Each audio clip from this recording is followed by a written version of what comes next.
Hey guys, this is Page from Beebom.com and this is the new LAVA Agni. Now this is a phone that's been getting a lot of hype, especially because this seems like a good phone at 20k from an Indian smartphone brand. Now emphasis on the Indian because I know the company has been marketing this phone with the proudly Indian hashtag. Now that is fine, but I'm going to keep aside the whole Indian aspect of this phone and look at this phone more objectively. So this is the LAVA Agni. So is it actually a good phone that can go against the competition?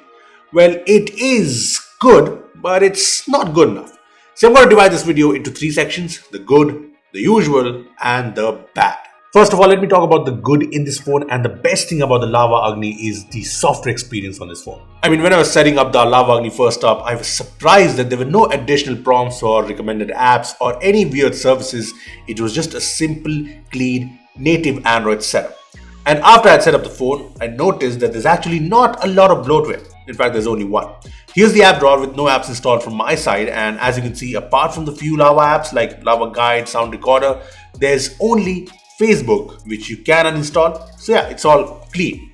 Apart from this, the whole UI experience here is stock Android with a few minor changes here and there, like say the launcher settings or the colorful icons in the settings. So overall, the software experience on the Agni has been very good. In fact, I might say it's been lit. The next good thing about the Agni is the chipset. The Agni 5G is powered by the MediaTek Dimensity 810 with 8GB LPDDR4X RAM and 128GB of UFS 2.1 storage. Now, the Dimensity 810 is something I've used in the past, and it's actually a fairly powerful chipset and it competes well against the competition. I mean, it's a 6nm chipset, so it should be good at efficiency, and it also does really well at benchmarks. I mean, it beats the 732G on the Note 10 Pro, and it's close to the Dimensity 800U on the Moto Edge 20 Fusion. So yeah, it's good. Now, I've only had the Agni for a day, so can't really comment on the long-term performance, but so far the phone seems smooth, as you can see. I also played some BGMI and the gaming performance has been good too. So yeah, so far, good performance. Now, the last outright good point about the Agni is the battery and the charging. The phone has a 5000 mAh battery, and I think this phone will have good battery life because, 6nm chipset plus a clean software experience. Yeah, I'm positive about the battery here.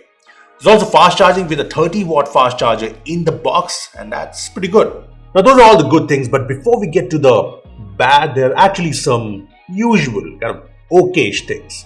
First up, I'm talking about the design and display really. I mean, here's how the phone looks. It's got this nice gradient finish on the back, and honestly, this kind of reminded me of the design on a lot of Realme phones. Now, there's a side-mounted fingerprint scanner, a headphone jack, a dual SIM plus micro SD slot. All that's okay, but it's kind of usual. I say that because three things. First, the back is plastic. Second, there's no stereo speakers. And third, the display is an IPS LCD. The Agni comes with a 6.7-inch screen, and it's not a bad screen. In fact, it's a good IPS panel that also has the high 90Hz refresh rate. But the problem is, there are phones with 90Hz AMOLEDs and even 120Hz AMOLEDs in the same sort of price range. So IPS is okay, usual. You get the point. Then there are the cameras. The Agni has a quad camera setup with a 64-megapixel main camera, a 5-megapixel ultra-wide-angle lens, and a couple of, the 2-megapixel sensors. Now, the cameras here are fine, but when you look at the competition, the Agni kind of feels lacking. See, first of all, the camera UI is kind of outdated, and switching between the main camera and the ultra-wide-angle camera is just a pain. Secondly, the photos from the phone so far have been inconsistent. Sometimes it takes good, well-exposed shots like this one or, this one.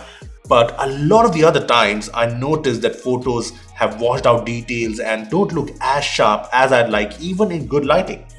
Another thing I noticed is there's no 4K video recording support, which is really surprising. So overall, the camera experience with the Agni does feel kind of usual, nothing special. Now moving on to the bad in the LAVA Agni, and these are the points that make the phone not good enough. First of all, the Agni has no Widevine L1 certification, and the Netflix app is incompatible via the Play Store. I mean, I did play some videos on Prime Video as well, and they were playing in SD. So yes, there's no HD support in this phone, which I think is a deal breaker. The second point is there's no carrier aggregation support in this phone. See, I checked with Vodafone, Airtel, and I never got the LTA A tag or multiple frequencies in the NetMonster app. Now this is a big deal because CA means better network speeds and better coverage. I mean, this is a 5G phone with 3 5G bands. It's called Agni 5G. But what is the point of 5G when they don't even support fast 4G LTE? Look, overall, that's the story of the LAVA Agni smartphone. It's good in parts, kind of usual, okayish at some things, and just bad at some other things. The problem is no wideband L1, no carrier aggregation are just, deal breakers if you ask me. Also, the cameras seem average and the phone has an IPS LCD. Now I know the software experience is great and the performance seems good too, but the Moto Edge 20 Fusion has these same positives with an AMOLED panel, better cameras, and it does not have any of the issues of the Agni. There's also the Redmi Note 10 Pro or Pro Max, which have a far better display, better cameras, more premium design. Yeah, they are just better phones. See, the LAVA Agni is a good attempt, but it's not enough.